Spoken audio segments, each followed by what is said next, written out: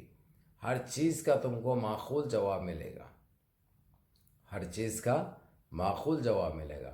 اس لیے لے کم بخت ہو اور کم ظرف ہو، جاگ جاؤ، ہوشیار ہو جاؤ۔ دیکھو ہمارے اللہ کی لاٹھی میں آواز نہیں ہوتی۔ آج زندگی کے لیے ترس رہا ہے لیکن اس کو زندگی نہیں ملے گی۔ زندگی ملی بھی اگرچہ تو وہ زندگی سے وہ خوش نہیں ہوگا، وہ کدھر کا بھی نہیں رہے گا، کدھر کا بھی نہیں رہے گا۔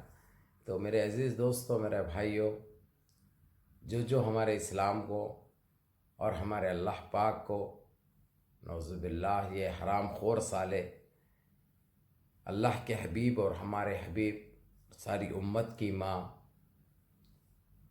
کی شان میں جب گستاخی ہوگی، جب گستاخی کریں گے، ان کو کفر کردار تک ابھی ہم کو کچھ کرنے کی ضرورت نہیں۔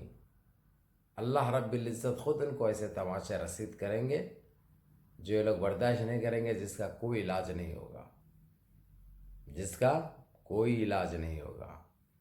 تو بہرحال آپ لوگ بھی نمازوں کی پابندی کریے، نمازیں مس مت کریے، نمازوں کی پابندی کرو، ماں باپ کی خدمت کرو، بڑوں کے احکام پہ عمل کرو۔ اللہ رب العزت تم کو دنیا میں اور آخرت میں، دنیا میں بھی اور آخرت میں بھی کامیابی و کامرانی سے نوازیں گے۔ اس روٹھے ہوئے رب کو منا لو، اس روٹھے ہوئے رب کو منا لو، تمہاری زندگی سفل ہوگی انشاءاللہ، تم زندگی میں کامیاب ہوں گے۔ آپ لوگوں کو یہی کہنا تھا آپ کے اس بھائی کا کہ اپنی صفوں میں اتحاد پیدا کرو، نمازوں کی پابندی کرو، سارے مل جل کے رہو۔ ان کا جو ہے اللہ رب العزت خود ان کو تماچے رسید کر رہے ہیں۔ سبحان اللہ، یہ ہم کو بس جو کچھ بھی ہے اللہ کو ہاتھ اٹھا کے مانگنا ہے، وہ قبول کرنے والے ہیں، اور ہر وہ چیز ہماری انشاءاللہ کامیاب ہوگی، ہمارے ہر جائز مقاصد کامیاب ہوں گے انشاءاللہ۔ تو اس لیے ہم کو کسی سے ڈرنے گھبرانے کی ضرورت نہیں ہے۔ ہمیشہ کہتے ہوئے آ رہا ہوں، موت سے پہلے موت نہیں، موت کے بعد موت نہیں۔ موت تو برحق ہے، موت تو آنی ہے، موت تو طے ہے۔ موت سے کون بچا جو ہم بچیں گے؟ اسی لیے موت سے مت ڈرو، لیکن وہاں جانے سے پہلے اپنے آپ کو سدھار لو، نیک رستے پہ چلنے کی توفیق اللہ ہم کو دے۔ نیک رستے پہ چلیے، آپ لوگ بھی غریب کی مدد کریے۔ اگرچہ آپ کے پاس ایک روٹی ہے تو آدھی روٹی کھا کر آدھی روٹی تقسیم کر دیجئے غریب میں جو بھوک سے مر رہے ہیں۔ اللہ رب العزت ایسے لوگوں کو پسند کرتے ہیں، ایسے لوگوں کو وہ کرتے ہیں۔ اس لیے اپنے بستیوں میں، اپنے علاقوں میں، اپنے منطقوں میں غریبوں کا خیال رکھیے، کوئی شرم کے مارے پوچھتا نہیں ہے، لیکن اس کی صورت دیکھ کر آپ پہچانیے، یہی انسانیت ہے، یہی انسانیت کا تقاضا ہے۔ میری بات تو کڑوی ضرور دکھے گی، لیکن آپ لوگ سمجھنے کی کوشش کرو، اس بھائی کو بھی دعاؤں میں یاد رکھو، نمازوں کی پابندی کرو۔ آج جمعے کا دن ہے، آپ لوگوں کو جمعہ بہت بہت مبارک ہو، جمعہ الکریم۔ دعاؤں میں یاد رکھیں۔ السلام علیکم ورحمۃ اللہ وبرکاتہ۔